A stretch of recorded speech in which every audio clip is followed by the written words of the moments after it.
अस्सलाम वालेकुम दोस्तों, आप जुड़ चुके हैं इस वक्त Irfan Malik social media platforms के साथ। तो दोस्तों, आज मैं आपको अफगानिस्तान के बारे में बताऊंगा, जहां पर एक बार फिर से तालिबान का राज शुरू हुआ है और वहां के जो प्रेसिडेंट अशरफ गनी हैं वो तजाकिस्तान भाग गए हैं। दोस्तों, ये जंग 2001 में अमेरिका ने शुरू किया था, जब अलकायदा के चीफ ओसामा बिन लादेन ने वर्ल्ड ट्रेड सेंटर पर अटैक किया था और इस हमले में लगभग 3000 लोग मारे गए थे। उस वक्त के अमेरिका के प्रेसिडेंट जॉर्ज बुश ने जंग को शुरू किया था। 10 अक्टूबर 2001 को इस जंग की शुरुआत की गई थी और वहां से अमेरिका ने अपना फौज जो है वो अफगानिस्तान में उतारा। उस वक्त अमेरिका में तालिबान का राज हुआ करता था और अलकायदा का वहां पर बेस था और उसामा बिन लादेन वहीं से ऑपरेट करता था। और उसामा बिन लादेन को मारने के लिए और उसके लड़ाकों को मारने के लिए अमेरिका ने अपनी फौज को अफगानिस्तान में उतारा। दोस्तों, आपको मैं बता दूं, वहां पर सरेंडर करने से इनकार किया तो उस वक्त तालिबान ने भी अपना पावर खो दिया और फिर अमेरिका ने अपने हमले तेज किए और अलकायदा को खत्म करने में जुट गया। जब हमले तेज हो गए तो उसामा बिन लादेन वहां से भागकर पाकिस्तान चले गए और अमेरिका ने अपना फौज जो है वो वहां पर जारी रखा। अभी तक यानी 2001 से 2020 तक 7,75,000 फौजियों को वहां पर तैनात किया गया था अफगानिस्तान में। दोस्तों, ये इसको बड़े जंग के तौर पर भी देखा जाता है। तकरीबन 20 साल तक ये जंग चला और इस जंग में लाखों लोग बेघर हो गए, हजारों लोग मारे गए और पता नहीं कई लोग जो है इस जंग में जख्मी हो गए। सबसे ज्यादा अगर किसी को नुकसान हुआ इस जंग में तो वो अफगानिस्तान के लोगों का हुआ।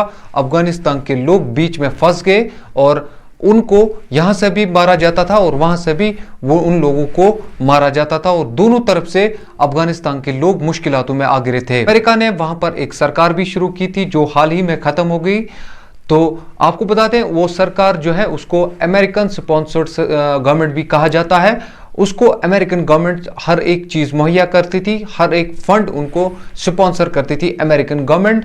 और वहां के फौज को, अफगानिस्तान का जो फौज था उसको अमेरिकन गवर्नमेंट वहां पर ट्रेनिंग देता था और हर एक चीज वहां पर अमेरिका करवाता था। मतलब हर एक पैसा वहां पर अमेरिका का चलता था और सिर्फ मकसद एक ही था, पहले अलकायदा को खत्म करना और उसके बाद लड़ाई जो है वो तालिबान के साथ शुरू हुई। तालिबान जब कमजोर हुआ और उनके लड़ाके फिर अफगानिस्तान के जंगलों में चले गए और अभी एक बार फिर से तालिबान का राज अफगानिस्तान में फिर से शुरू हुआ है। दोस्तों, आपको मैं बता दूं, इस जंग में अमेरिका का भी बहुत बड़ा नुकसान हुआ। तकरीबन अभी तक 2000 फौजियों को अमेरिका को खोना पड़ा और 20,000 जवान जो है वो जख्मी हो गए।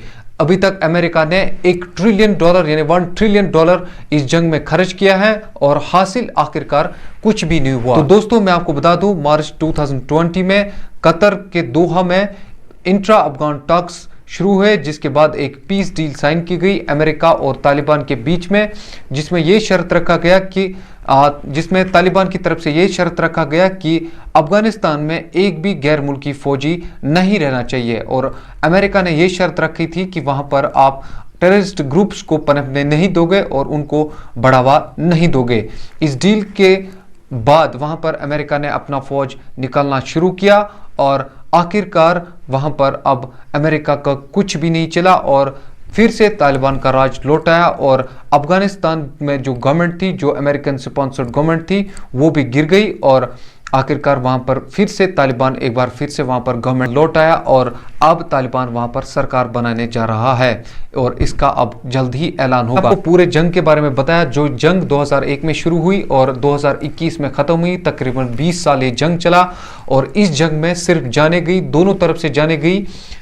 और अगर कोई इससे सबसे ज्यादा प्रभावित हो गया, इससे ज्यादा अगर किसी को नुकसान हुआ तो वो अफगानिस्तान के लोगों का हुआ। दोस्तों, ये भी कहा जा रहा था कि जो पुराना तालिबान था, 2000 का जो तालिबान था, वो लोगों पर जुल्म कर रहे थे। वो जो औरतें हैं उनको हुकूक नहीं देते थे, सुकूनों को बंद करवाते थे, लोगों को चलने फिरने की इजाजत नहीं होती थी, ये कहा जाता था। और अब सुहेल शाहीन जो स्पोक्स पर्सन है, आज के तालिबान के जो स्पोक्स पर्सन सुहेल शाहीन है, उन्होंने इस चीज को क्लियर किया है कि अब ये नया तालिबान है। इस तालिबान में औरतों को बिल्कुल बराबर हुकूक दिए जाएंगे, उनको बराबर अपने हक दिए जाएंगे और हर एक को जीने का हक दिया जाएगा। तो दोस्तों, ये पूरी कहानी थी जो आज आखिरकार ख़त्म हुई। अफगानिस्तान की गवर्नमेंट जो है वो अब ख़त्म हो गई है और वहाँ पर अब जल्द ही तालिबान का राज शुरू होगा। अगर आपको ये वीडियो पसंद आया है तो वीडियो को लाइक शेयर ज़रूर कीजिए और चैनल को भी अगर आपने अभी तक सब्सक्राइब नहीं किया है तो सब्सक्राइब कर लीजिए, ताकि जब भी मैं कोई नया वीडियो अपलोड कर लूँ तो आपके पास उसकी नोटिफिकेशन आ जाया करेगी।